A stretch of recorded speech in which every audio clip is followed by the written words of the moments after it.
This is the Detroit Sports Podcast Network.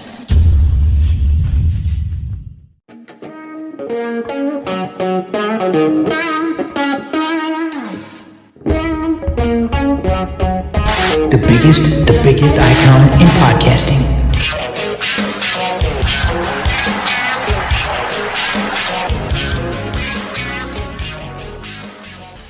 Welcome in, everybody, to this week's edition of Doc and Jock. I am the Doc, John Macaroon. It's podcasting time, baby. And boy, if you can tell, the DOC is very excited. Had a pep in my step all week because of the fact I got to spend Saturday in East Lansing for the big game, man. And now we get to recap it with my guy, Adam, the Jock Strozinski. Man, cuz I felt for you because at the Halloween party following the epic Michigan State victory, had a chance to talk to your girlfriend, Alyssa, and she was like, man, Adam was bummed out at the game, and he was so frustrated at the bad call that it just got out of control. And I'm like, yeah, that's right. When Michigan State and Michigan play, the shit talking is at an all-time high. It just made for a wonderful, wonderful day for me. Long day, going from 5 a.m. wake-up call to East Lansing, cover the game, back home, get home around 7:30, show up to your sister's Halloween party around 8:30, 8:45, and then hang out till midnight. So that was quite the long day, but it was exhilarating. And I'm still riding high, man. I cannot believe how good it feels to win a big game in East Lansing. I mean, by the end of the night, you were like falling asleep at the table, and you were like, we have to go home now. Like, we have to go. And you're like, you're driving, Andrea, because I'm going to pass out. So you looked exhausted. You looked beat. Looked like you had a really good time, though. I, on the other hand, did not. At the Halloween party, I almost stabbed my cousin because he's that other type of Michigan fan. He's that one that I despise and that one that I hate. And he was all excited. He's like, look, we're set up for the future. Everything's going to be great. And I'm like, what are you talking about? I was like, bro, we're 7 years in. I was like, who's your quarterback? He's like, not Cade. Mind you, Cade threw for like 400 yards and lit up Michigan State's defense. He's like, JJ's going to be great. Cool. When JJ was given an opportunity, JJ fumbled the ball. So, like, what are we talking about here?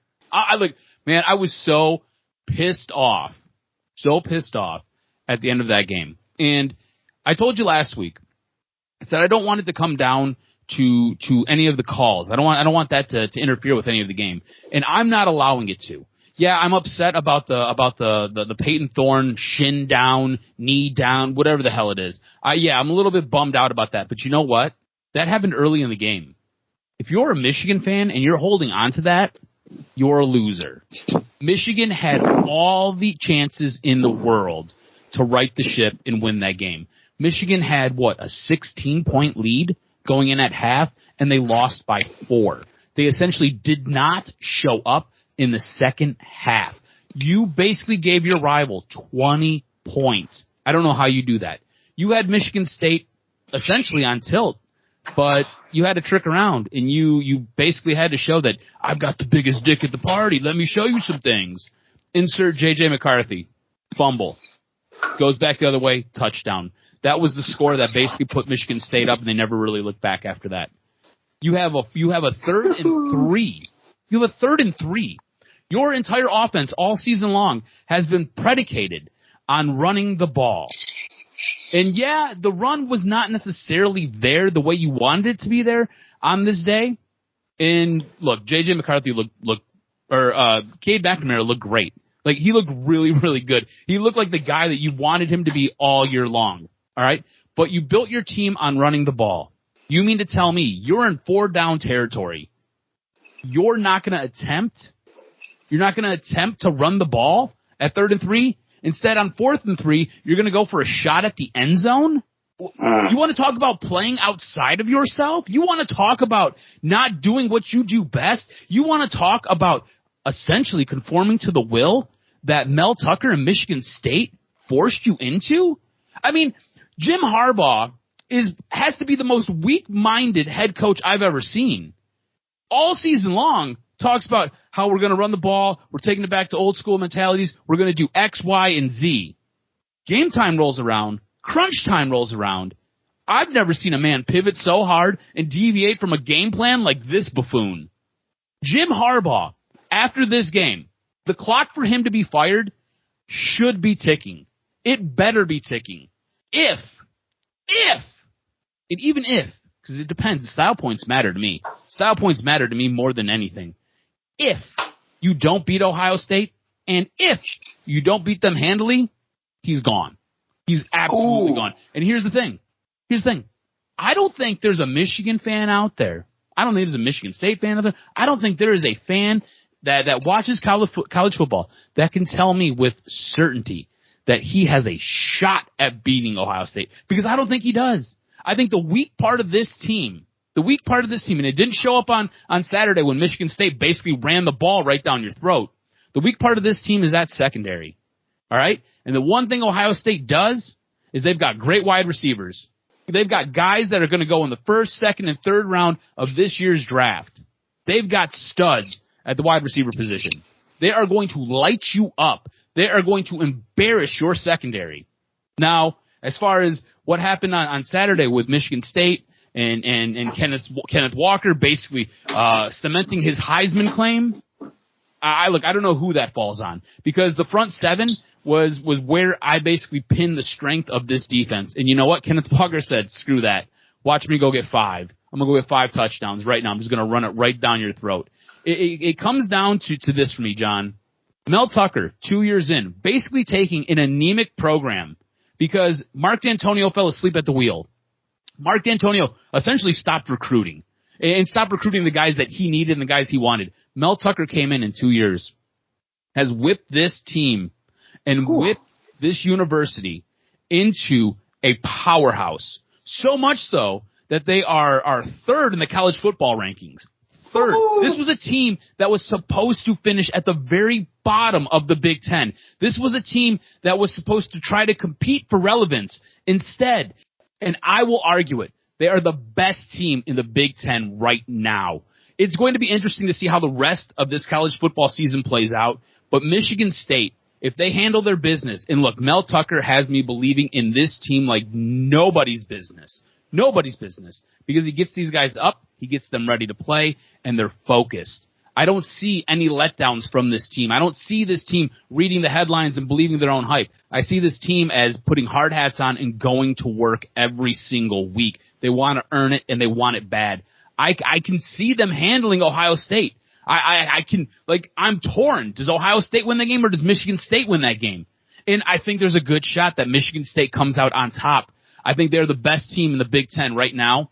And I think Michigan has, I don't know. To me, it just seems like they're soft. It seems like they're soft between the ears. It seems like they're soft with their bodies. They just seem like they don't want it bad enough.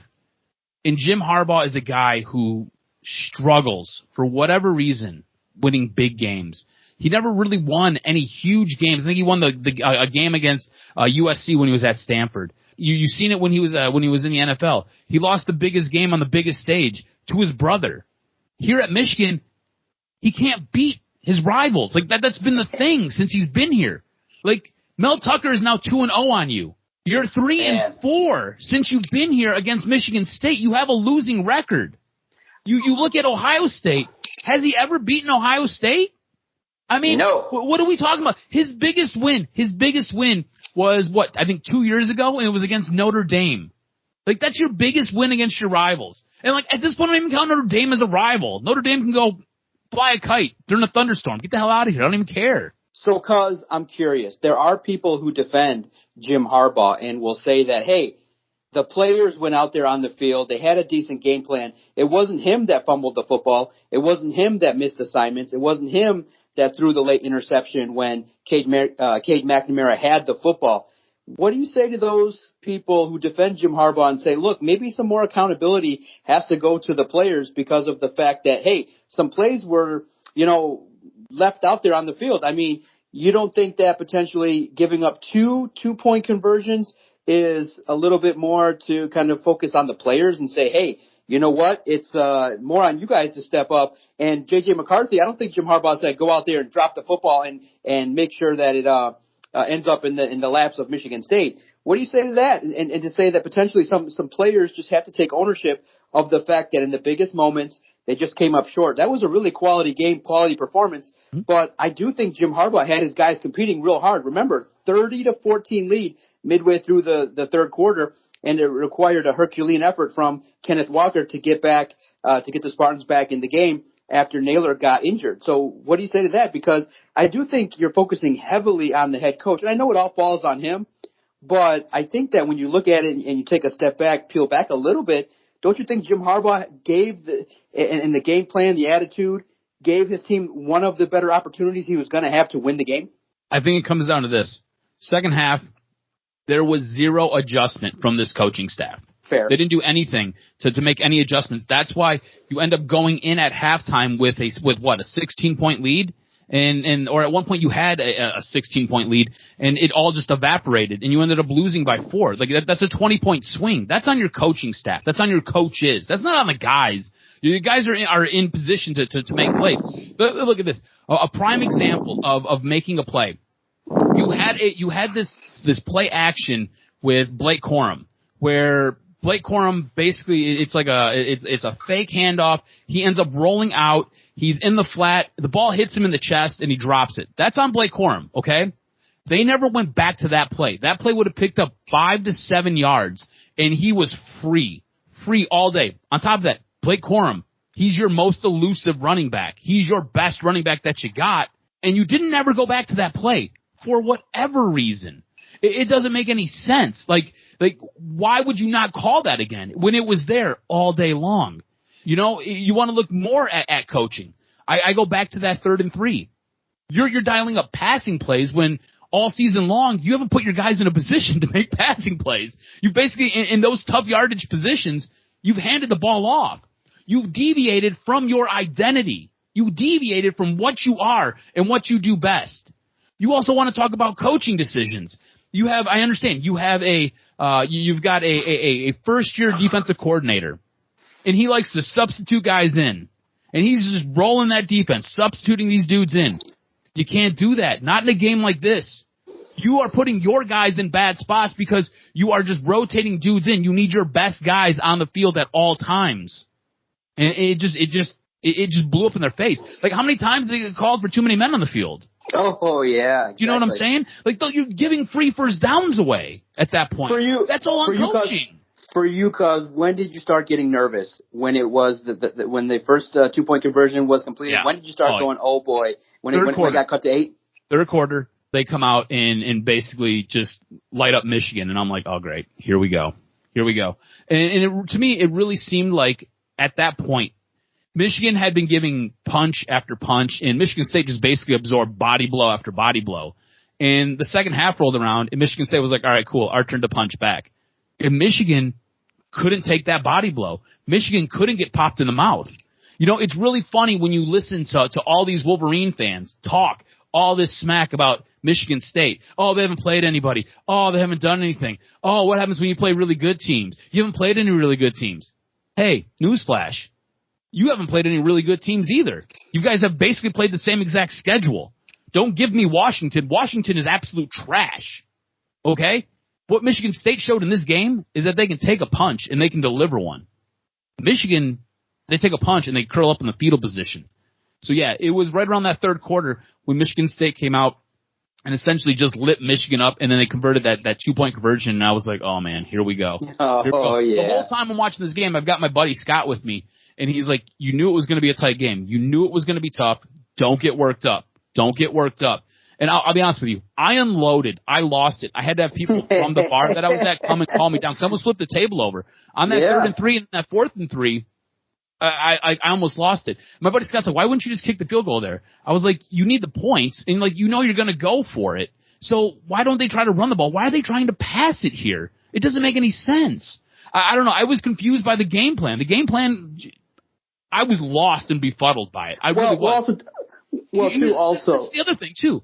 It's Jim Harbaugh's call on whether or not JJ's going to go in or not, or whether they're going to have design play for JJ. Like, why? Like, Cade is playing great out there. This is arguably Cade McNamara's best game as Michigan quarterback. He looked fantastic out there. But you're going to put JJ in there because you want to play with the toy. Why? This is not a game for you to play with toys. Like, if you're going to do something unique, or you're going to do something special with JJ, because we all know he's got an arm. Kid's got a cannon for an arm.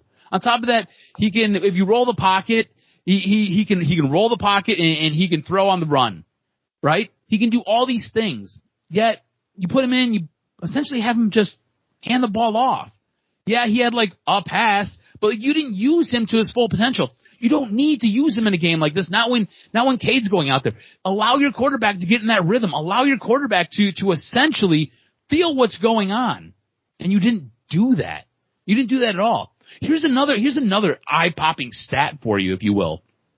You realize Michigan's ground game really wasn't there at all, right? You agree? I agree. Absolutely. It was minimalized by Michigan State, which was impressive. But here's the thing.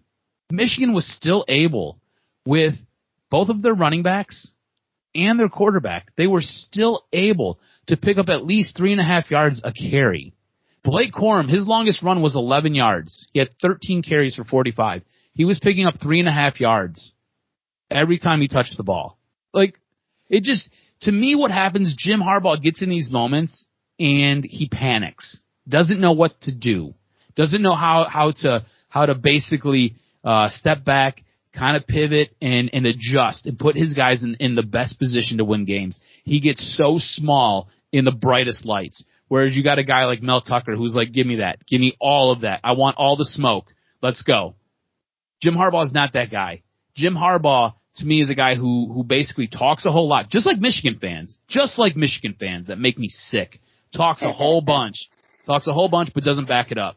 That's what Michigan's been. Honestly, John, that's what Michigan has been for the last 20 freaking years of my life. I'm so sick and tired of being a Michigan fan. I hate it. I've been burned up about this game for days now. I'm so irritated with myself for being a fan of these bums. It's frustrating. Harbaugh needs to be fired. Yes. It should be frustrated. You should be frustrated, and the clock should be ticking. And here's the part that I think maybe you and other supporters probably can glom onto as well, which is I think a factor, and I don't know how much, and you can tell me. I think the ex-players like Taylor Lewan, once I saw that video, and I know when you saw it, you were like, you dumb idiot. I was like, shut up. There's no need to talk. You didn't even do anything special when you were here. Exactly. And especially when the way in which you see the video where he's like, well, I know when I played, we got dominated, but he said he didn't even say like that, Michigan State was going to be competitive. He's like, we're going to beat the bejesus out of you or the bedonkers out of you. And he used the phrase that I think should just stop being used by all ex-Michigan players, which is little brother. Because here's the thing. Yes, it annoys me to hear it.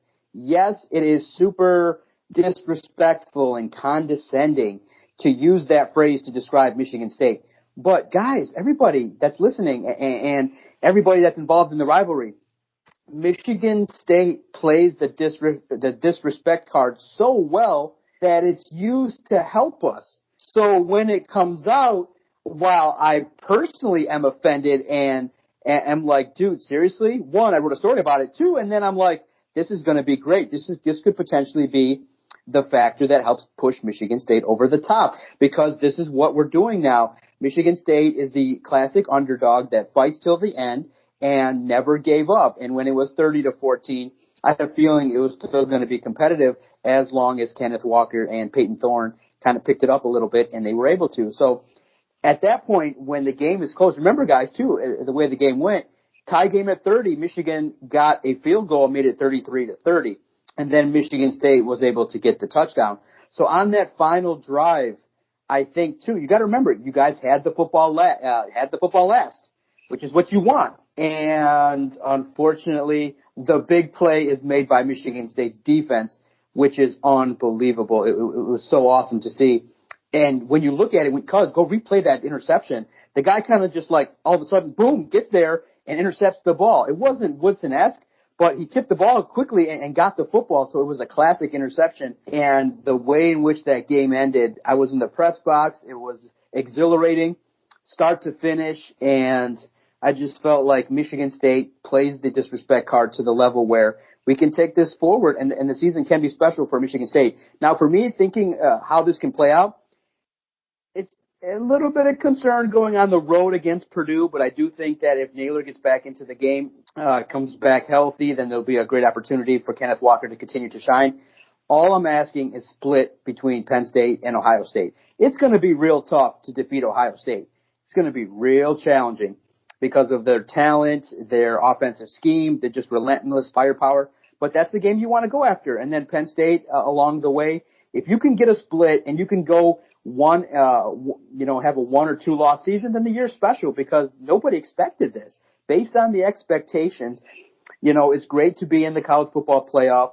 Maybe there's an inkling that 2 teams from the Big Ten could get there, but there's a chance still for Michigan. For those that hold out hope, if you can go all in against Ohio State, there's an opportunity for a potential, cancellation, and have Michigan kind of do their thing. So it's all not lost. But I don't think anybody really believes that they're going to defeat Ohio State. It's going to be really tough.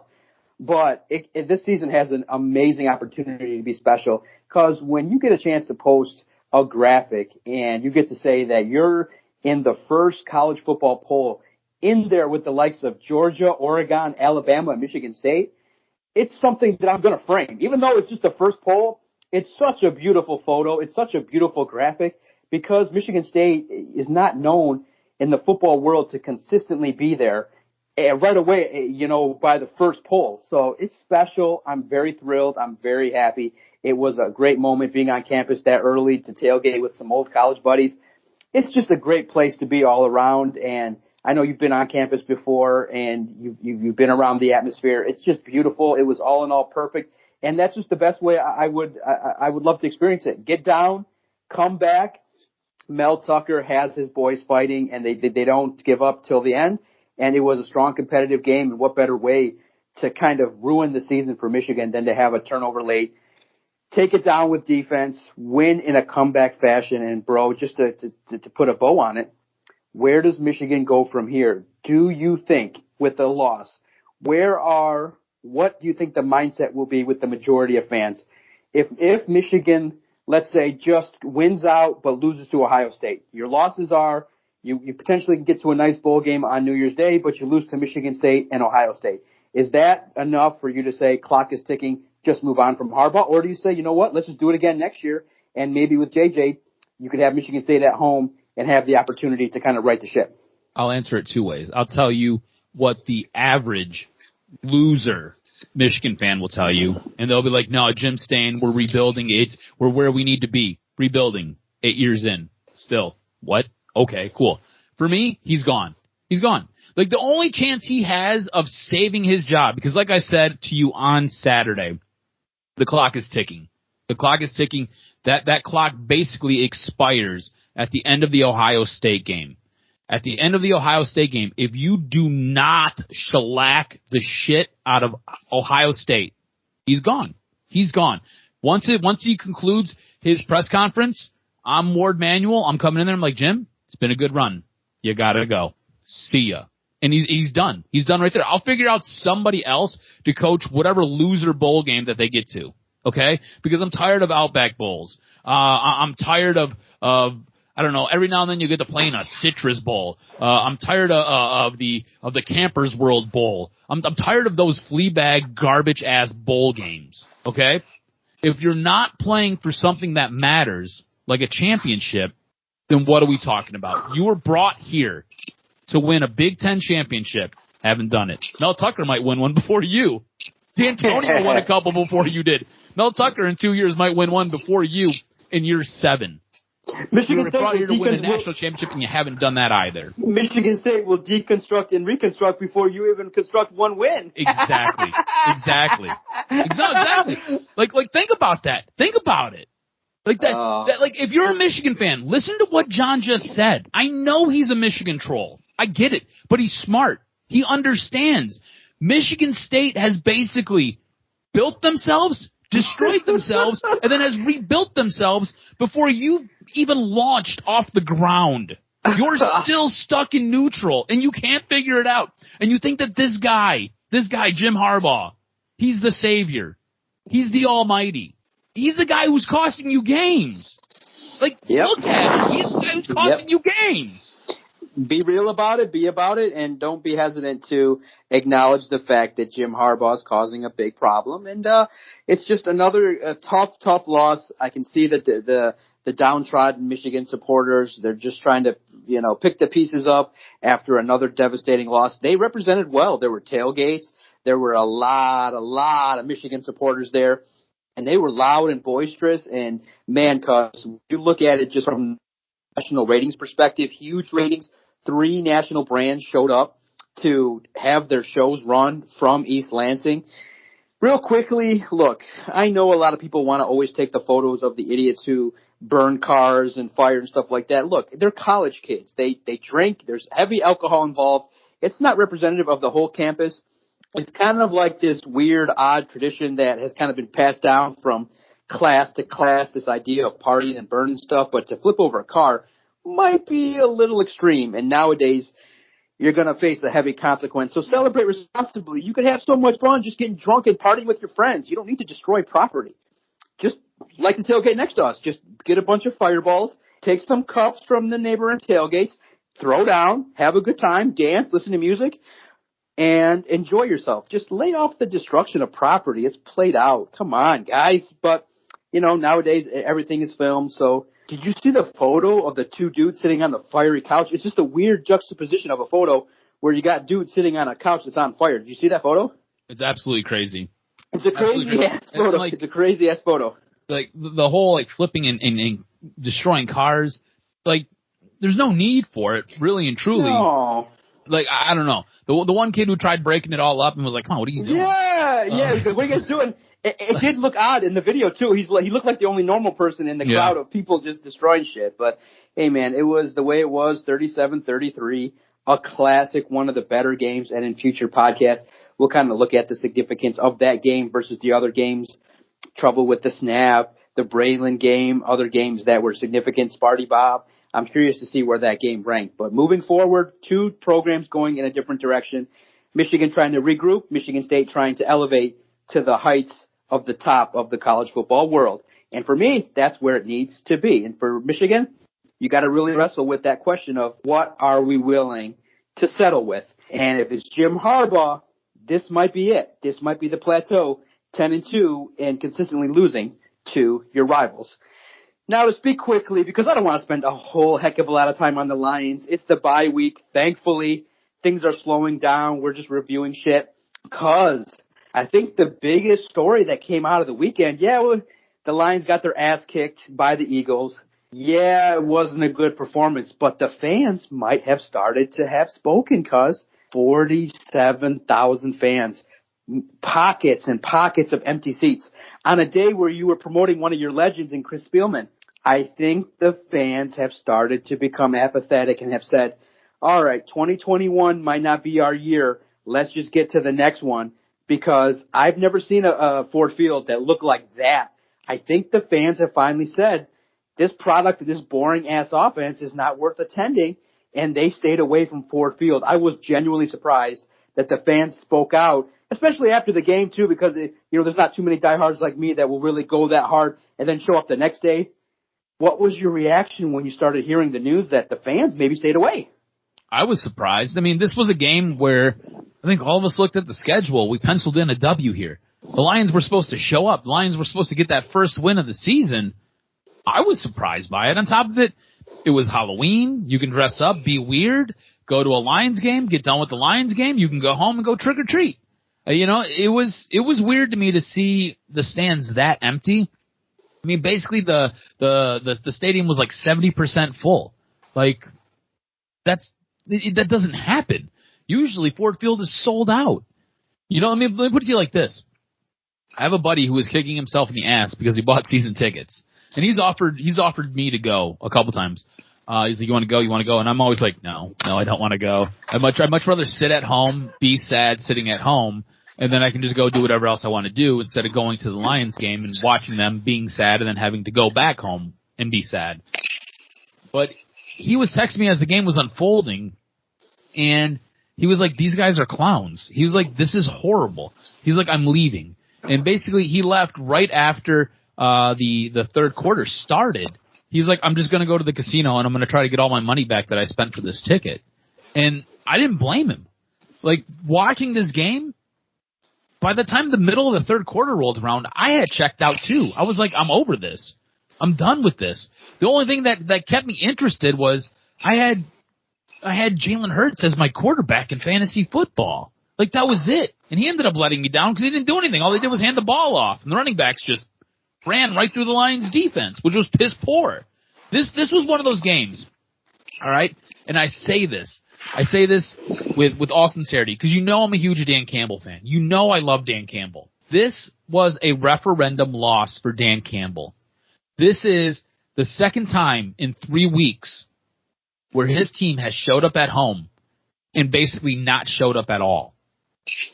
And that falls squarely at the feet of the head coach. That falls on all of the players. That falls on the entire coaching staff. As an organization, Dan Campbell is essentially the face of it. So he has to carry that burden.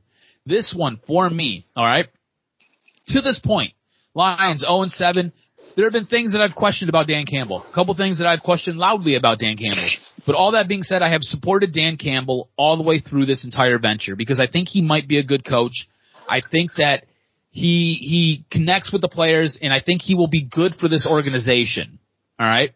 This is one of those black marks that Dan Campbell has on his resume. This is one of those things where you look back and you're like, yeah, that was a sign. You know, we as the season unfolds and as we get into year 2 of Dan Campbell, this will be one of those moments where if things aren't going right, we're going to look back, we're going to be like, you remember that week 8 loss? Remember how they didn't show up? You remember 2 weeks before that when they played the Bengals and they really didn't show up then either? Yeah, those were some red flags. We should have been paying a little bit more attention. You remember when I think it was Marty Morningwig when it was the game against Arizona. I remember this so vividly. He ended up taking the wind. You remember that? like that was like Marty Morningwig's moment. Or if you have Bobby Ross, the I-75 eyes, and I don't coach that stuff. Yeah, exactly. So you remember those moments. This for me is one of those referendum losses and one of those referendum moments that if things don't get shaped up and things don't get fixed, I'm gonna look back and be like, yeah, that was where things started to really crack for Dan Campbell, and that's where he kind of lost. Maybe he lost this team because this is something I've been talking about for a while, and I think some of you guys think I'm crazy. I don't know, but losing starts to take its toll after a while.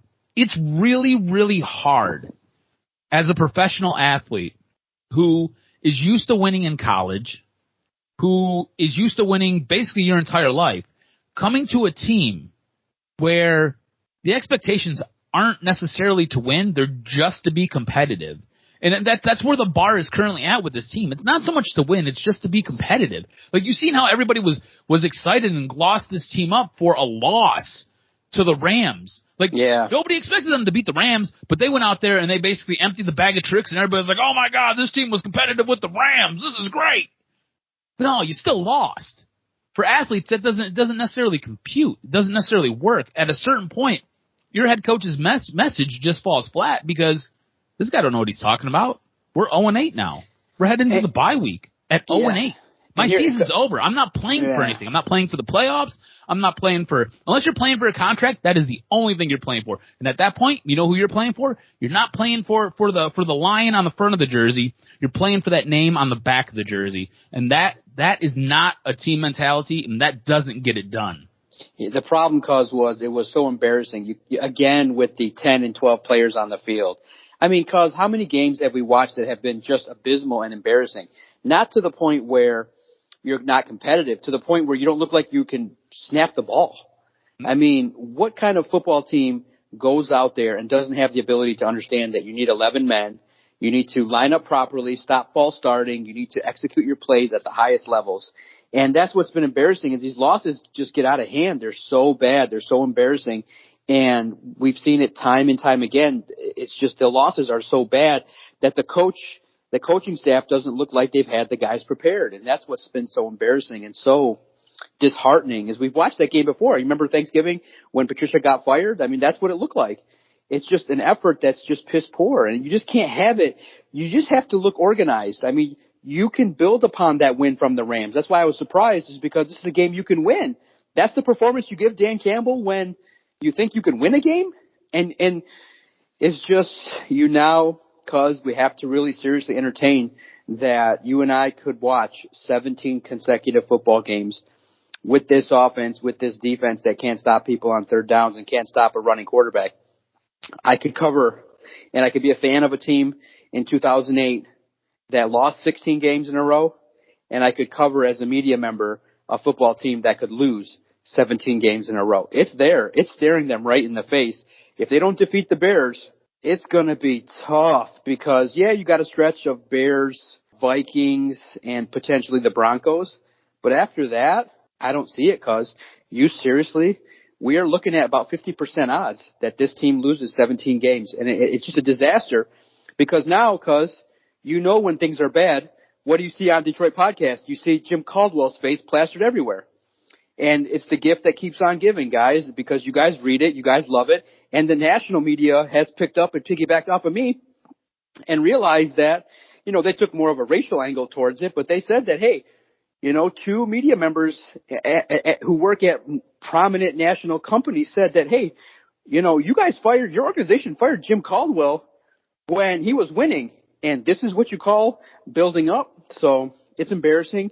But we do owe Brad Holmes and Dan Campbell one more draft class, one more free agency class to see what they do to restock this because the offense is terrible and it's embarrassing at the highest level to see that offense, bro. It's not getting better. It won't get fixed. No. It's bad. It's so frustrating to watch too because there are times where, and you asked the question, is it Anthony Lynn or is it time for Anthony Lynn to be fired? And I thought it was an interesting question because I don't necessarily know if it's Anthony Lynn.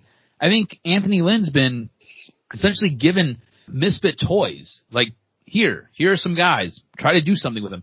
I think a lot of this falls at Jared Goff's feet. When watching this game unfold, all right, Jared Goff rolls out to the sideline, getting pressured, and you've got a guy wide open who could have walked in for a touchdown, and Jared Goff throws the football away, throws it out of bounds. And that's not the first time that we've seen this. He's done this before. He's done it on fourth downs. So, to me, you have a quarterback who I don't think fits what Anthony Lynn's looking for. Because if you watch that offense that he had with the Chargers, they actually took shots downfield. I think a lot of this falls on Jared Goff. I don't think Jared Goff necessarily understands the playbook, and I don't think Jared Goff is able to execute what they want him to do. If you look at where the splits of the passes go, everything is within 10 to 12 yards. It's very rare that you see any passes of 15 plus yards, much less anything 20 yards down the field. I would say at this point it is, and I don't have the numbers in front of me, so correct me if I'm wrong, but I would say at this point it is approximately 90% of every pass he throws is 18 yards and in. Oh, absolutely. It's a check down offense.